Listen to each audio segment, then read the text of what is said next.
నీ చరిత్ర మొత్తం తెలుసు అంటున్నా. ఇయ్యాలో ఇష్టం వచ్చినట్టు అల్లుడు ఆడు హరీష్ రావు అంటాడు. హరీష్ రావు అంటాడు, నువ్వు నీటిపారుదల శాఖ మంత్రిగా ఉండి నువ్వు ఏం బీకినమయ్యా? ఆ రోజు గోదావరి నీళ్ళని తీసుకపోతే ఏం చేసినావు? కృష్ణానది నీళ్ళని తీసుకపోతే ఏం చేశావు? శ్రీశైలం నీళ్లను రాయలసీమకు తీసుకపోతే ఏం చేశావో చెప్పు అంటున్నా. ఇవి ఎలా నీతులు మాట్లాడుతున్నా మీ కుటుంబం? దీనికి ప్రజలకు జవాబు చెప్పాలి. కాళేశ్వరం ప్రాజెక్టులో విచారణ జరిగింది. ఇవాళ కేంద్ర ప్రభుత్వానికి సిబిఐకి పంపించడం జరిగింది రాష్ట్ర ప్రభుత్వము. అది విచారణ జరుగుతుంది. 1,00,000 కోట్లు మింగావు, రాష్ట్రాన్ని ఖాళీ చేసిపోయావు, రాష్ట్ర ఖజానాను ఖాళీ చేశావు. ఇది వాస్తవం కాదా? హైదరాబాద్ చుట్టూ 30,000 ఎకరాల భూములను కేసీఆర్ ని బినామీ పేర్ల మీద పెట్టుకున్నావు.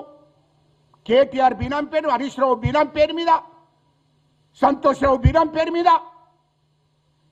ఈ భూములను ఎక్కడి నుండి వచ్చాయి నీకు? నీ ఫామ్ హౌస్ ఉన్నావు కదా, ఇది ప్రజలకు చెప్పు, మాకు కాదు. నీ ఫామ్ హౌస్ దగ్గర 60 ఎకరాల భూమి ఉండే 2014లో. నువ్వు ముఖ్యమంత్రి అయినాక 600 ఎకరాలు ఎక్కడి నుండి వచ్చింది? హైదరాబాద్ చుట్టూ 30,000 ఎకరాలు ఎవడబ్బు సొమ్మని తీసుకున్నావు నువ్వు? దానికి జవాబు చెప్పు. నేను ఇప్పుడు అడుగుతున్నా, ఇదే హరీష్ రావు